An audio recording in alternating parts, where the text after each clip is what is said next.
Mahabharat episode 19 Bhim और दुर्योधन का अंतिम महासंग्राम। पिछले एपिसोड का सारांश। कर्ण का वध हो चुका था। पांडवों के सबसे बड़े प्रतिद्वंद्वी अब केवल एक बचे थे, दुर्योधन। युद्ध समाप्ति की ओर बढ़ रहा था, लेकिन अंतिम न्याय अब भी शेष था। कर्ण, द्रोण और भीष्म के मारे जाने के बाद दुर्योधन युद्ध भूमि छोड़कर एक झील में छिप गया। वह सोच रहा था, मैं युद्ध हार चुका, लेकिन मैं जीवित रहूंगा। श्री कृष्ण ने भीम को वहां पहुंचाया। उसे बाहर आने दो, युद्ध को पूर्ण होने दो। दुर्योधन सामने आया और घोषणा की, मैं अब भी अकेले तुम पांचों से युद्ध कर सकता हूं।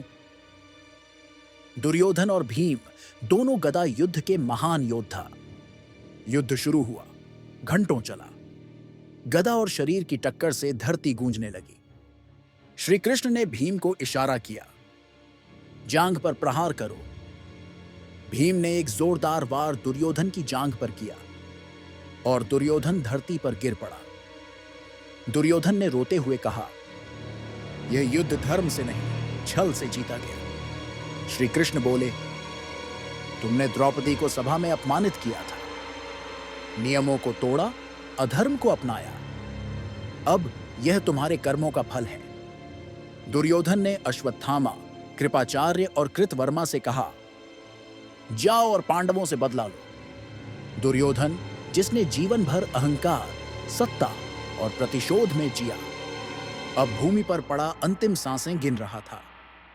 भीम ने द्रौपदी से कहा, अब तुम्हारे अपमान का बदला पूरा हुआ। जब न्याय पूर्ण होता है तो युद्ध भी मौन हो जाता है। कौरवों का अंत हो चुका था, पर यह विजय शांति नहीं, गहन पीड़ा और क्षरण लेकर आई। श्री कृष्ण चुप थे, क्योंकि उन्होंने देख लिया था कि युद्ध में कोई भी पूरी तरह विजयी नहीं होता। अगला एपिसोड में अश्वत्थामा का रात्रि हमला और उत्तरा की कोख में छिपा भविष्य। जब धर्म की रक्षा अंधकार में होती है और एक ब्रह्मास्त्र से मानवता का अंत होने को होता है। अगर आपको यह वीडियो पसंद आया तो लाइक करें और समय पर अपडेट के लिए सब्सक्राइब करें।